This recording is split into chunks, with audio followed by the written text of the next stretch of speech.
This is the 200-foot Parker double-track truss bridge from Central Valley Model Works in HO scale, and I decided that if I ever expanded my layout, I would try and incorporate this bridge into the layout, assuming I could build the bridge. Well, I did expand the layout, and I have a spot for the bridge, and so here we are. This is a pretty difficult kit. There are a lot of parts to it. The plastic is kind of soft, and so some of the parts are kind of finicky and break pretty easily. But really the hardest part is you have to cut girders at very precise angles for the truss part to fit together. Central Valley Model Works is actually just a husband and wife company, but they do have some pretty good products. And if you want a bridge like this is about the best one that you can get. I did build one of their 150-foot single-track bridges previously, so I have some idea of what I'm getting into. But this build is more difficult because there are more parts and because the angles are harder to cut. I'm going to try and keep this a pretty quick overview video. Stephen Bennett on his channel has about a 6-part build video series for this kit, so if you want to see anything in more detail, I encourage you to check out his videos. I did not watch the videos. I kind of wanted to just build this just as it came from the box without any idea really what I was getting into. But I did read some of the comments. One of the commenters was going to build 2 of these and put them end to end. I'm not sure I would want to build a second one of these bridges. Just to give a little bit of warning, my build is pretty sloppy, but once I painted it, the bridge looked pretty good. There was only one fairly significant flaw, and you really kind of have to look to see that. But that will give you some idea of just how bad your build can be and still have a pretty good looking bridge at the end. If you're actually going to include this bridge on your layout, there's something that you probably want to know, and that is that the truss part of the bridge is completely removable from the floor part of the bridge. So this is important for a couple reasons. One is you can build the floor and install the floor on your layout and then work on the truss later, so you can have trains running over the bridge without having completed the truss. The second important aspect of that is that you can remove the truss to clean the rails on the bridge. This is a pretty good quality kit and pretty well engineered for a mom and pop operation, but don't expect Tamiya type build quality here. You really have to think of it as a craftsman kit. It's just made out of plastic instead of wood. The instructions state that you will need to create a wood block of very specific dimensions and perfectly square. However, I was able to build the bridge without that.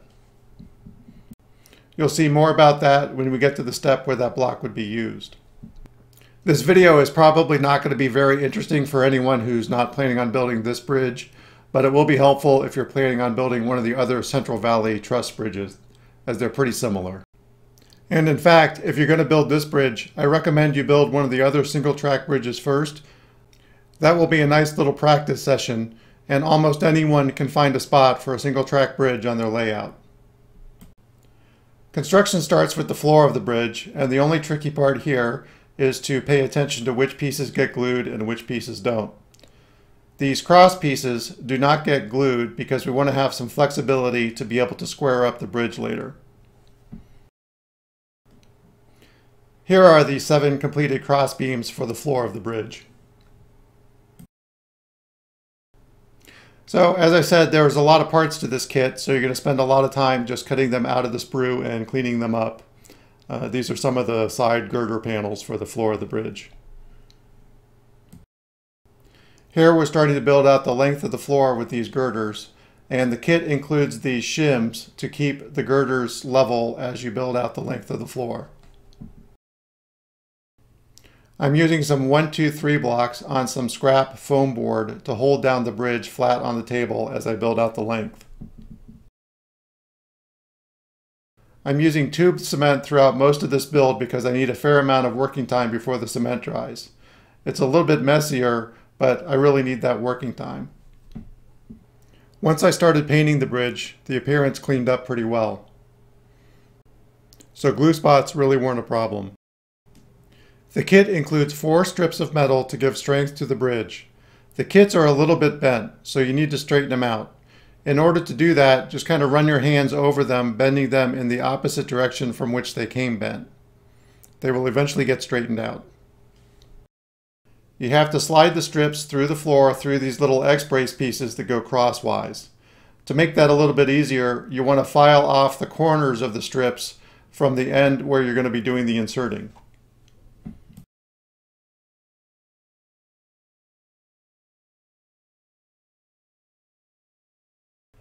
So now I'm sliding the metal strip in through the X-brace, and as I get to each section, I add the next X-brace, put the strip through, and continue on. In the center of the bridge, the two strips are going to overlap about 3 or 4 inches.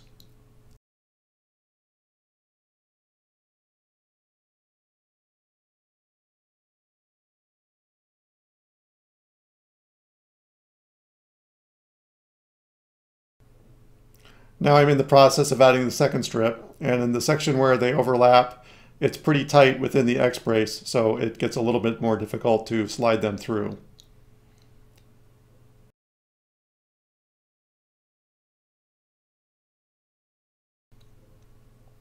With the metal strips in place, it's time to add the end plates.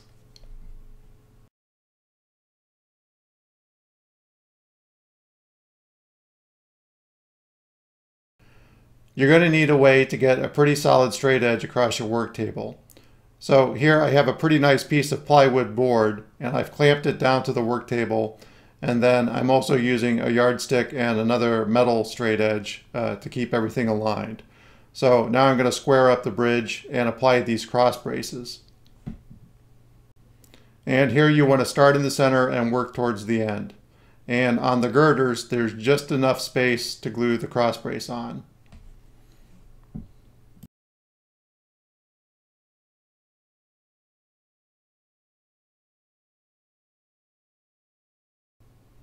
With the first set of diagonals in, it's time to add the diagonals that go in the opposite direction.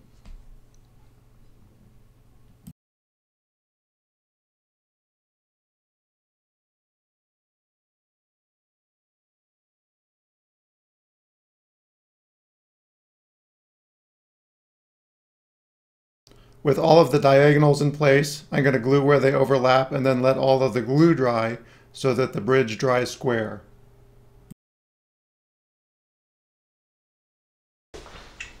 This is the floor assembly upside down. This is right side up, and it is done, except the instructions have left out installing these little girder pieces. They have rivets on the bottom, so clearly they're supposed to go over each one of these. And one of the grooves is deeper than the other, so the deep groove gets on top. So it goes in like that. So I'm going to install those.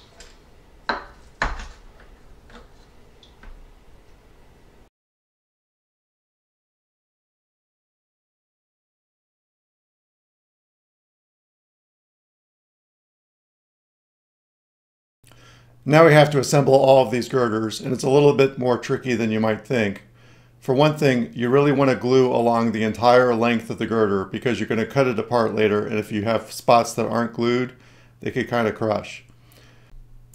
You also really want to get them squared up because if they're a little bit askew, you're going to regret it later. So I'm using 2 straight edges to kind of squeeze them together and make sure that they glue together square. Again, I'm using tube cement because I need a long working time to glue these girders, and I want a really strong bond. The glued surfaces really need to hold when you try and cut these girders to length later. Again, this is not your normal kit styrene that you might be used to. It's a little bit softer and the glue really reacts with it.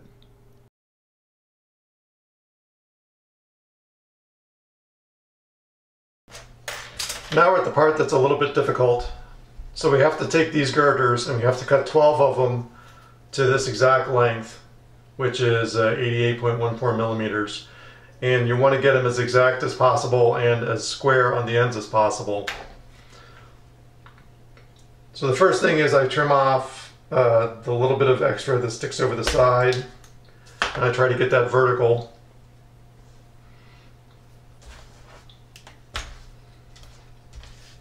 Then I line it up on the diagram.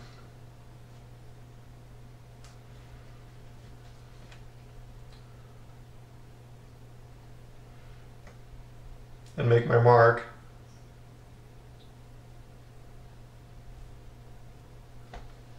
And it seems to always come out right in the center of an X. So that's one way to know that you're doing it correctly.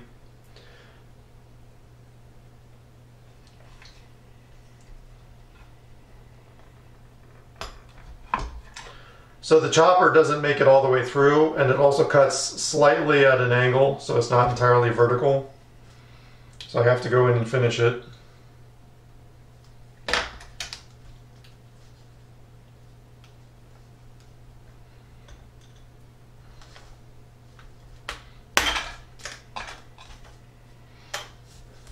So it's still slightly sloped.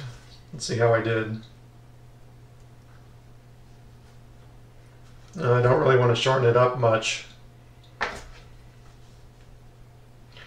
kind of feel like there's a little bit of room for error as long as you cut some too short and some too long, and it balances out and comes out correct with the correct total length.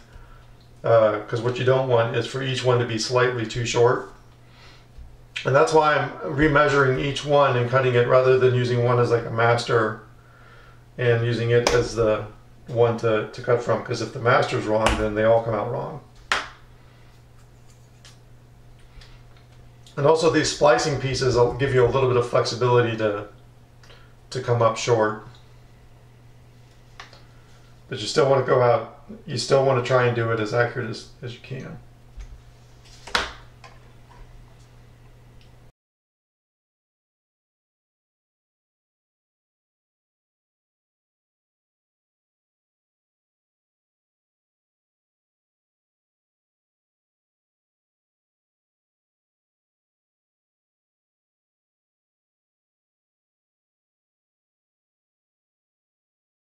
If you try to cut these girders where they have not been cemented all the way along the entire length of the girder, they tend to crumple apart.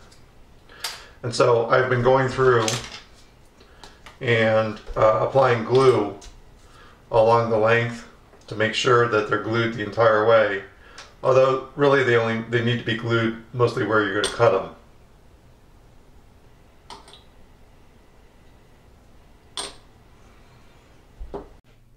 Now we get to the hardest part of this build, which is cutting the girders at the exact angles necessary to form the truss. One thing to keep in mind is for these large girders, there's actually two different types. One has a solid plate on one side and X bracing on the other side, and the others have X bracing on both sides. The solid plate girders go at the top of the truss, and the double X plate girders go at the bottom of the truss.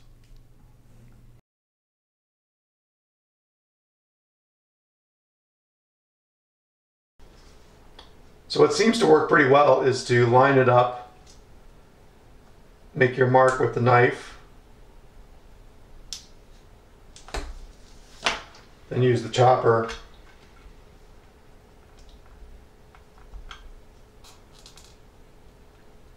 to cut down to the point where it doesn't cut anymore, and then come back and finish it up with the knife.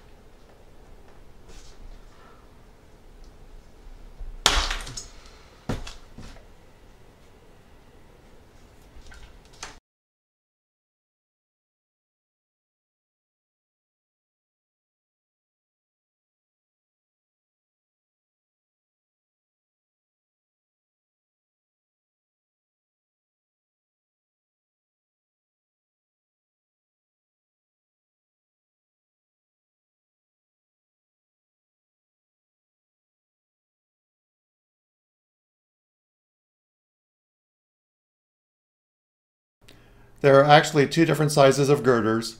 The larger girders are horizontal and the smaller girders are vertical.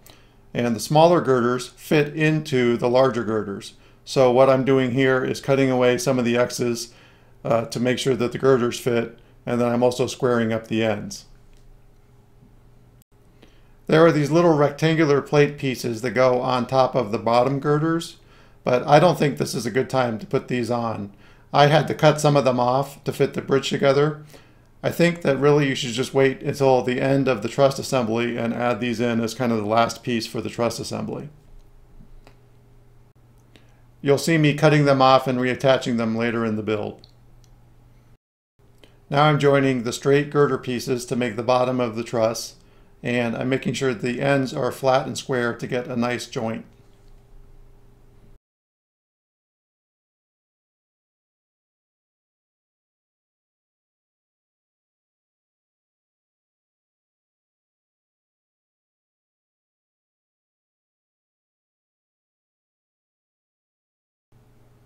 There are gusset pieces that go over each of the joints on both sides of the girders. You can use these to help keep the girders aligned, and they add some extra strength.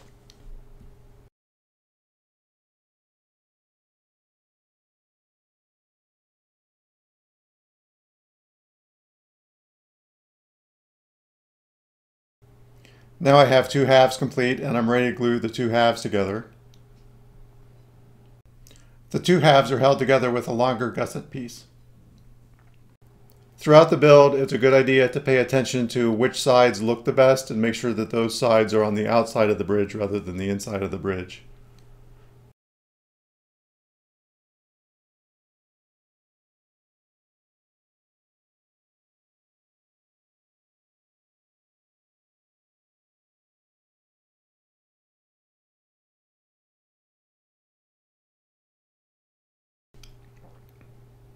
Now it's time to assemble the top part of the truss, and here you really want to be careful with the angles, and you want to try and pick pieces that fit together the best, like you're going to match up different girders that fit together best based on what the diagram is. Even if your angled cuts are a little bit off, there are these gusset pieces at each joint, and they will kind of fix it to the correct angle, or at least pretty close.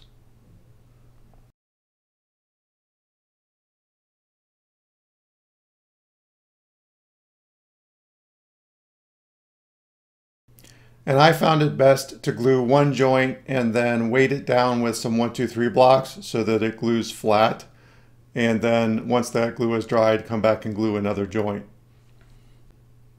I'm applying some putty to the gaps at the top of the girders, and then I'm going to file that down so it's nice and solid. But it turns out this wasn't really necessary because these corners get covered by another part later on. Although I still think it's kind of a good idea because the corner pieces may not quite cover the gap.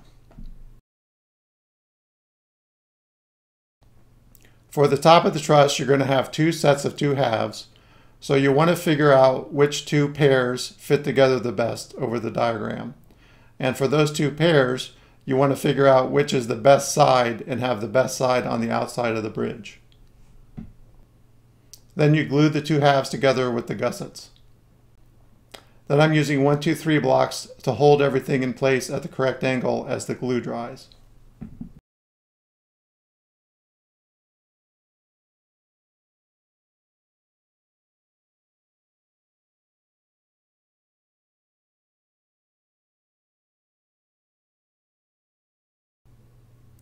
Now I have inserted the vertical girders and I'm test fitting one side. So you can see on the paper there's a bunch of little square plastic pieces. Those are those plates that were supposed to go on the bottom set of the truss, and I cut them off in order to get the vertical girders in the right places. And then once the bridge is assembled, I'm going to glue those back in place in the correct spots. The straight girder that makes up the bottom of the truss, I intentionally left that too long, and that's how it's described in the instructions. Once everything's assembled, you can come back and trim that to length.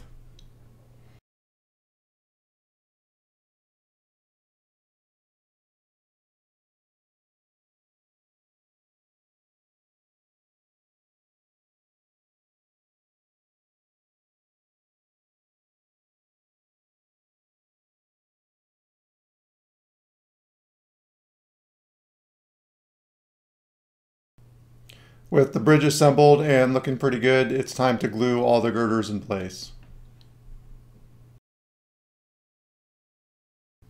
In the instructions, he recommends that you create a wood block to very specific dimensions and square. And if you did that, here's where you would use it. to keep the truss sides vertical as you glue them together with the cross braces. Since I did not create the wood block, I'm going to use 1, 2, 3 blocks, and I think I was pretty successful with it. So I don't think you really need to go through the trouble of creating the wood block. I would have done it, except I don't really have a good way of creating a wood block to very specific dimensions. Like specifically, I don't have a table saw, and I think that's what you would need to do that. I clamp in the cross braces using clothespins. You want to make sure that when you're clamping them in, you glue them to the exact spot on the vertical girder, and that once you've clamped them, they don't move. Getting these cross pieces in accurately and in the correct position is pretty important at this step.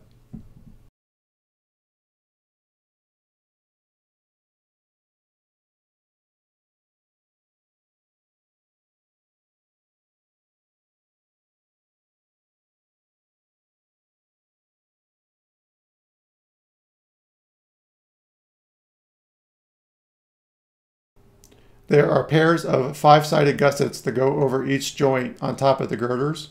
So here I'm filing off the rivets so that the gussets sit flat on the girders.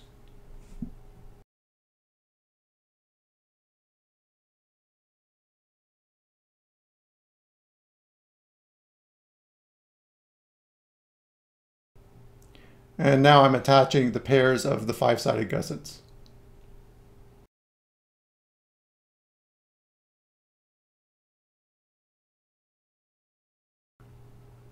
Now I'm adding these cross bracing pieces to the top of the bridge.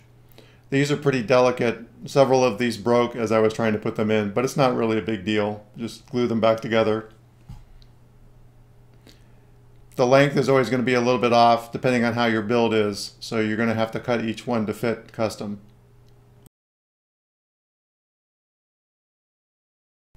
These are the vertical cross brace supports, and they are long and thin and delicate, and so they break easily. And they're also kind of difficult to glue together. They glue together at the ends, and then there's 2 center rectangles that go together, and so it's a little bit tricky to get them all lined up perfectly.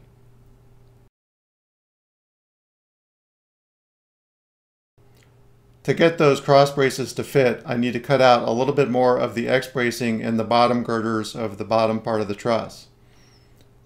Here you can see that that cross plate kind of gets in the way, so I think it's after you install these cross braces that you want to put that plate on. I don't think you want to do it back where the instructions say.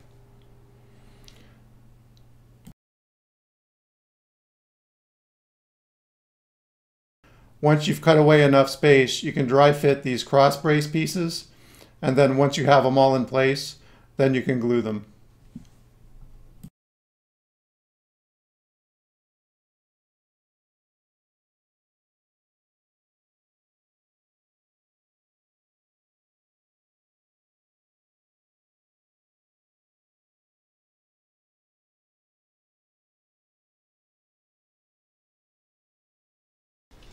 With the truss mounted on the floor, we can see how far off I am on the measurements. So on this end, this sloping piece comes down a little bit beyond the floor end. This one comes out pretty even. I'm going to trim these off, of course. And then on this end, both of them extend a little bit too far. So this side is coming this way more than the other side. So basically my floor is too short for the truss by about 1/4 of an inch, and I don't think that makes any difference other than my abutment has to support sort of the extension of the floor. So I think I can live with that. Now we get to the track, and I'm doing things a little bit out of order. I was supposed to do the track earlier.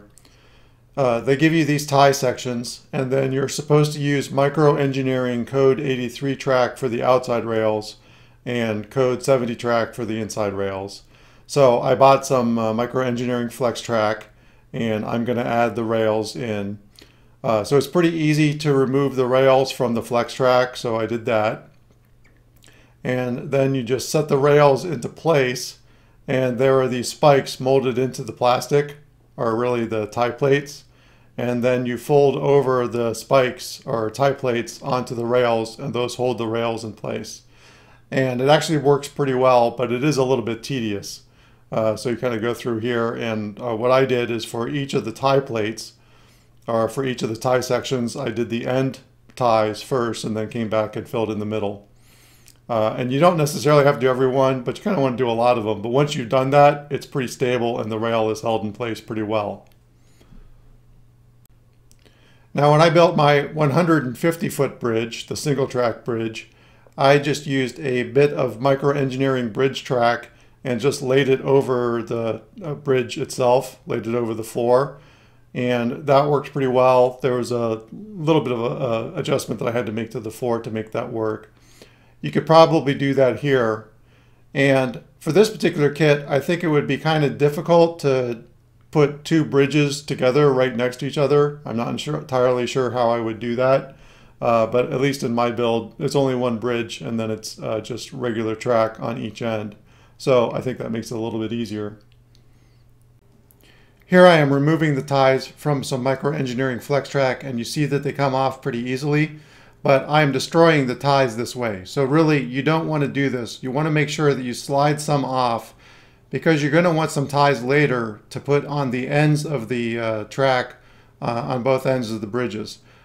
You're going to want the spikes intact so that you can slide the ties onto the rails and hold the rails in place.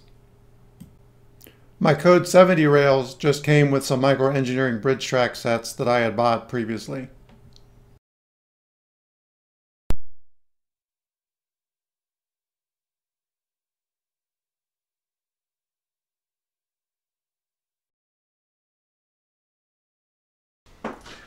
This is the truss after it has received its coat of primer paint. And I think the biggest flaw in my build is right here, where well, there's a piece missing there. It must have fallen off. I'm going to have to add that back in, I guess. But the biggest flaw in the build is here, where this corner and this corner are off by about 1/8 of an inch.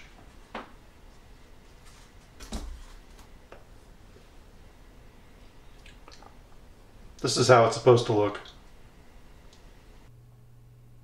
Here is a bridge that I found to use as a reference for painting. This is a very similar bridge, a little bit smaller, and it's only single track. In this particular case, the railroad line is abandoned and this bridge is for a bike trail. One of the things to note is that the brown color is very faded.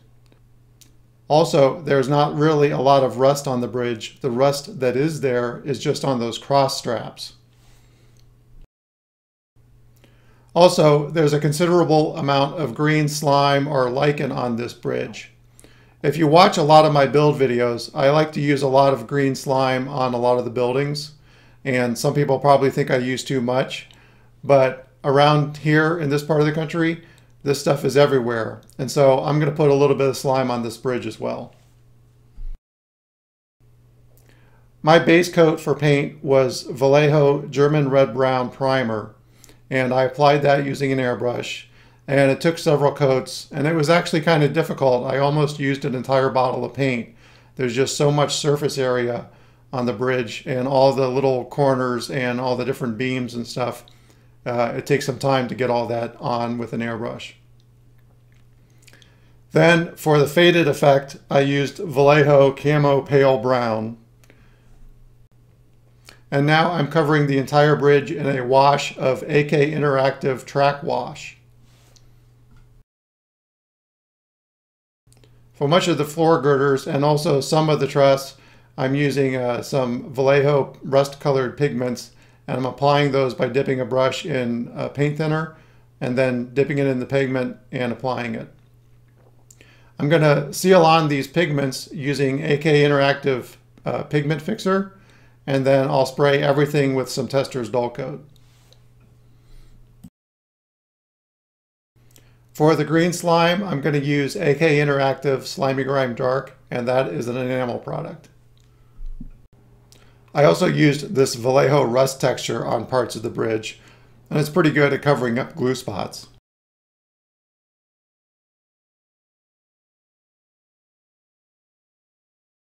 For painting the ties and rails, I started by spraying with this camouflage brown. This is my normal paint color for ties and rails, and I would have stopped there, but I wanted to try some different things. So now I'm painting over with Mission Models Rail Tie Brown, although this is kind of an olive color and I've never seen rail ties that look like this. Here you can see how at the end of the rails I have slid on some ties left over from the flex track.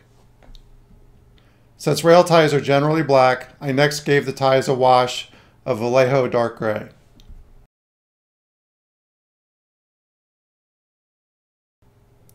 Here's a picture of the bridge at Harper's Ferry, and you can see that the ties are generally pretty black with some rust staining. Here's another railroad bridge that doesn't get much use anymore, and the ties are kind of a light gray color. They're much more weathered and faded. So I was going to try and replicate this look a little bit. So I'm doing a dry brush of a Tamiya medium gray, but it would turn out that this gray has too much of a blue shade to it, and it just didn't look right. But I never did go back and repaint them. The ties and rails are going to be removable from the bridge, and I can come back and repaint them in the future. This is my abutment. So the stone portion I think came from Chooch Enterprises, and then to bring it up to the correct height I used a block of wood, made that look like concrete. I'm pretty sure that the stone abutment part was specifically designed for the Central Valley Bridge. It's a little bit hard to see here, but the flaw seems to be that when you put the bridge and the track on the abutment, the rails sit right down onto the stonework. And I think that that's wrong. So with the ties in place, the bridge floor is too low, so it needs to come up from the abutment in this space, the height of ties. And then there's a little more space because my cork is about a millimeter higher than the stone, so that throws it off a little bit. But without the cork there, it's off by really the height of a tie. So I feel like that if the stone abutment was designed for the bridge, that was probably a mistake. Or you could just not have ties go over the stone portion, and just have ties on the other side of the stone portion. So I think to fix that, I'm just going to raise up the floor here with a little shim about the height of a tie. Plus, I guess I'm going to have to add in the millimeter for the cork, so it will sit really slightly above the stone a little tiny bit. Here I've raised it up using 2 tongue depressors, and it's just a little bit too high. I think the track is sitting flat.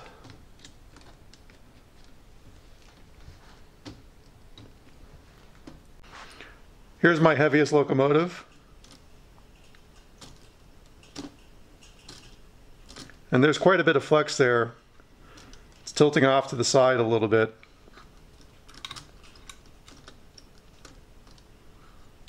So I'm not entirely sure that it's strong enough to hold that, really.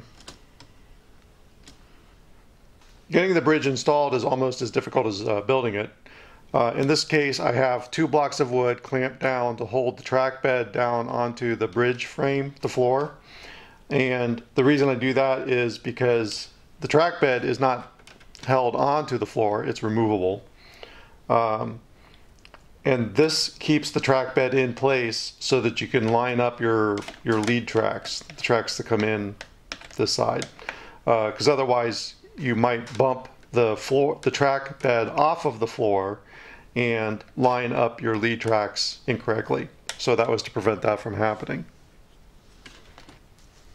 On both of the abutments, I glued on a little bit of wood to extend it out. So you can see really on both of the abutments, this is about the extra space that I had because of my truss being longer than the floor. I had to have the abutments far enough apart that they would allow the truss to fit in, and that meant that the floor was just on the edge of the abutment, so I had to extend it out a little bit to make it work a little bit better. I should add that that little bit of wood also brought the floor up to the correct height. Here is a close-up of one of the abutments, and I still have some height issues that I need to resolve. So you can see that flex is not very desirable. So it's sitting too low here and sitting too low here and coming up over the abutment too much. So I'm not exactly sure what the problem is there, but it's something I have to fix.